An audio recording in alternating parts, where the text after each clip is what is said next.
I took a loan out for about 10 grand and I bought you a big diamond ring rock. Oh, you was in shock, baby. Then you said yes, and I went more into debt, and we rented a big old church. We got married by the reverend that was in it. Your expensive wedding ring shined as your lips touched mine. It was legal. We was two happy people. The wedding bells clanged and the choir sang, and I saw your fangs, and a voice inside my head said, you blew it. I ignored it. It was too morbid. Not before too long, you was knocked up. Then your hormones changed and you hated my guts. Then you turned into a potato on the couch, drinking wine, smoking cigarettes, and cursing me out. And now that the wedding ring is tight around your finger, the second ring to the chain of the black ball you'll soon scrawl under. Well, you got 2 shackles. Now you got 1 more to go. The engagement ring, the wedding ring, and then the suffer ring. Can you dig it? Come on! If you came to party, make some noise!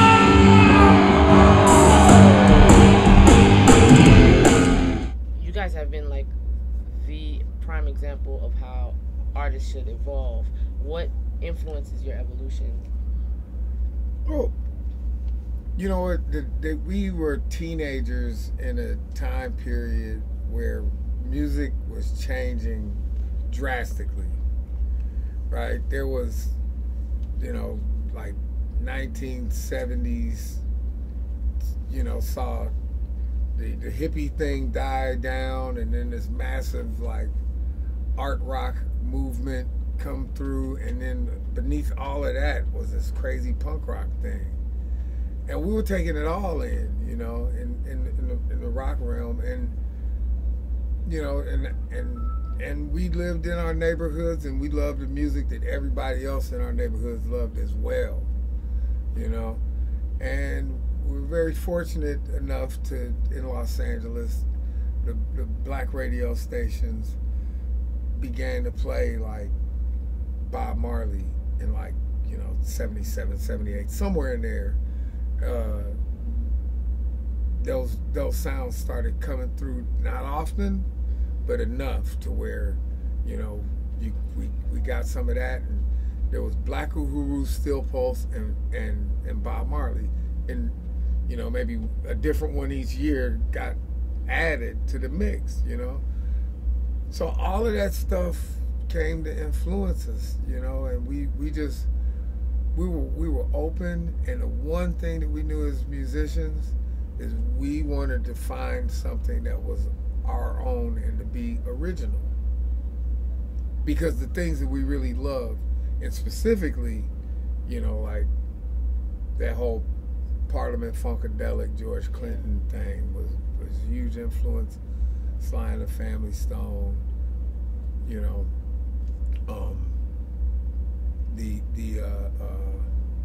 you know, Jimi Hendrix,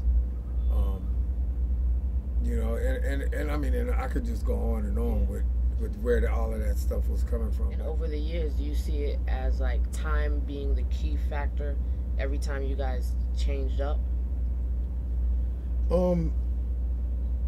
Well, okay, we were a band of guys that first all played together. All the original members were all in a room playing music together at age 14. We discovered music together.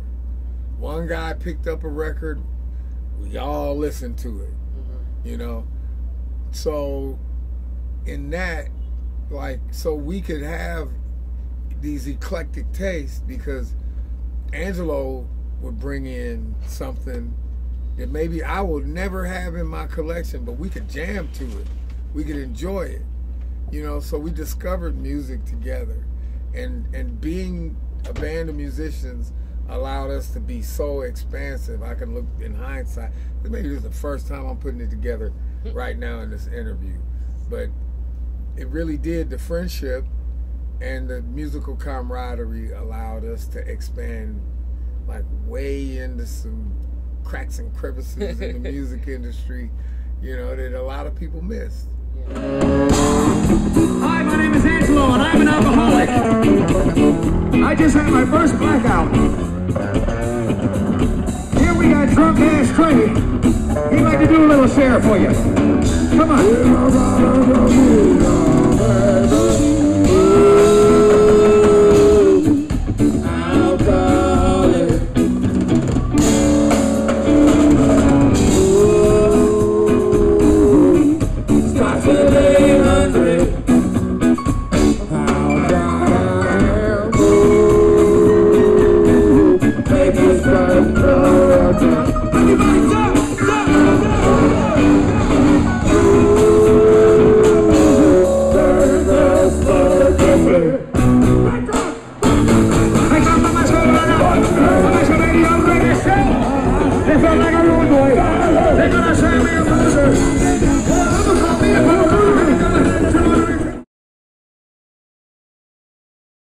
The first time I heard, you know, the gun imagery in hip hop, like my immediate thought was, okay, here is the soundtrack.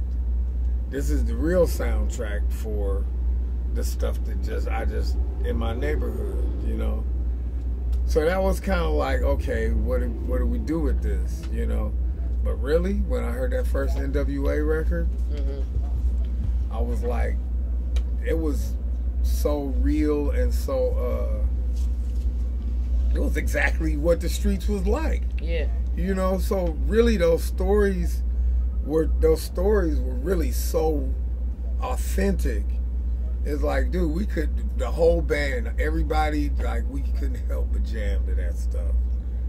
You know, I remember, like, we were on tour with Living Color coming down the West Coast, and all of that stuff was kind of still brand new, and Living Color guys could not understand why we was digging that noise. Yeah. But it was actually like folk music to us. Yeah, because you live it. Yeah, because that was the environment that we came out of. Those were the tales of the people that we grew up around and, you know, were engaging with. So it was like folk music. Yeah. And then, like, I guess it took that, actually, the way that, like, those guys spun it, that actually put it in a perspective of, like, this is music from the folks. Yeah. It might be the folks that y'all want to ignore, but it's folk music. Every day sunshine. Come on, Sid, don't you like the sunshine? Don't you love the sun? Every day sunshine. Every day sunshine. Yeah, yeah, yeah, yeah, yeah. Every day sunshine. Every day sunshine. Every day sunshine. Every day sunshine. Every day sunshine. Every day sunshine.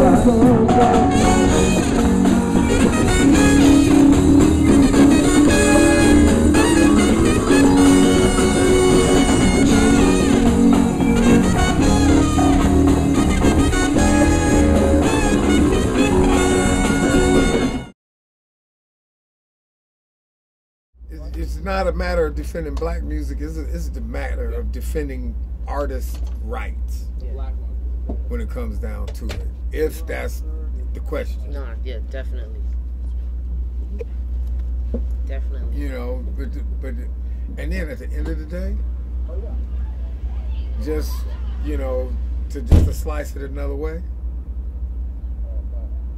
or maybe this harkens back to an earlier question, because we all keep in mind, actually, it all stems from black culture.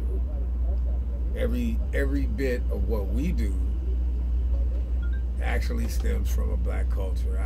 I remember the day I asked Keith Morris, my superhero from the band the Circle Jerks, and Off.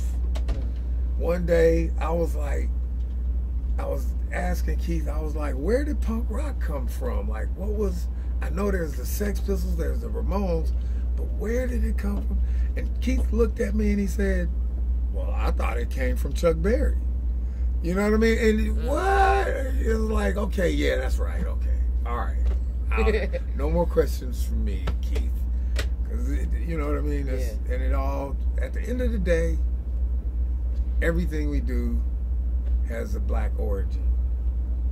So you know, if you think it sounds strange, it might. But if you follow the historical timeline, you will find a black face, a black voice, and black fingers on those instruments. I don't mean any harm, I'm just having fun. So beware, because Fishbone is a hands-on band. Can you dig it?